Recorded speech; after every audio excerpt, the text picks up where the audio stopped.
Technology earnings blitz. Tech giants Amazon, Microsoft, and Intel all due out after the bell tonight.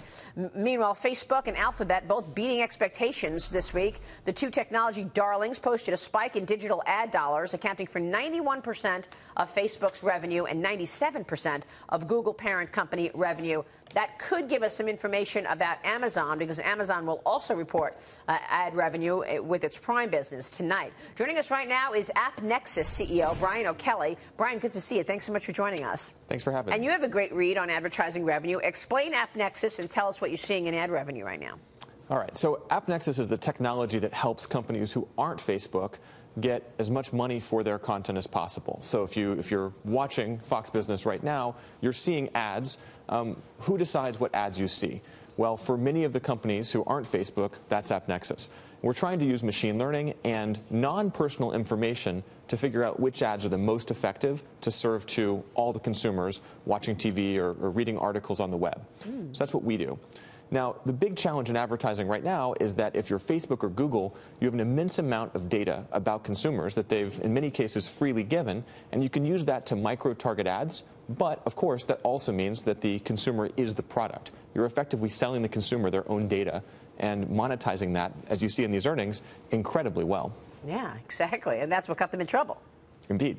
And you can avoid that because you're not holding anyone's personal data. You don't have the Facebook problem of how do I protect your privacy. Is that right? That's correct. Of course, we have the opposite problem, which is that we don't know who you are. And so we have to use these macro techniques to figure out what ads you'll probably like if you're watching this show or if you're reading that article. But we don't know who you are. So we've seen in some recent years Facebook and Alphabet, Google's parent, capturing almost all the growth in online advertising, I believe in mobile advertising. Is that trend changing?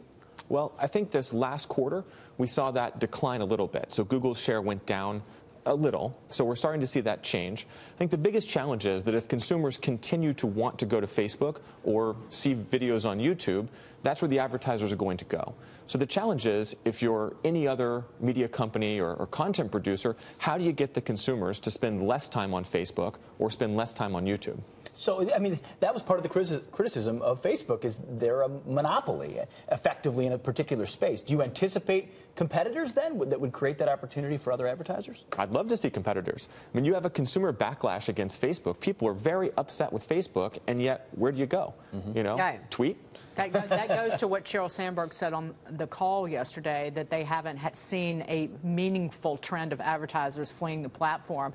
It was a little strange because there was so much advertiser outrage at YouTube when the advertisers found out that their commercials were appearing in videos of questionable, if not repugnant, content. But this, it's like, oh, as long as the advertiser's attitude seems to be, oh, as long as this benefits us, we don't really care. So, and as a PR move, they have this latest apology promising to keep data safe. Watch this. But then something happened. We had to deal with spam, clickbait, fake news, and data misuse. That's going to change. From now on, Facebook will do more to keep you safe and protect your privacy, so we can all get back to what made Facebook good in the first place.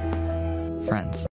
Is that enough? I mean, the stock is up today after the strong quarterly results because people are saying, well, maybe this didn't matter to investors and advertisers. I think it matters a ton. I mean, when I talk to the largest advertisers in the world, they say consistently, I want an alternative to YouTube and Facebook. Really? I don't want to spend my money there, but that's where people are spending all their time. So I think the biggest challenge is really that you can delete Facebook, and I wish you would, because that would give us all a chance. We were hearing that people tried to delete the app and they couldn't. Yeah. It's like impossible to get rid of Facebook. That's a monopoly. So well, what are we going to do? This is obviously a product that a lot of consumers have freely chosen to this point. But this is interesting that you're hearing from advertisers that they would like new options, because you look at these earnings reports, 50% growth in ad revenue at Facebook. They're still increasingly writing checks, even if they seem to want more options.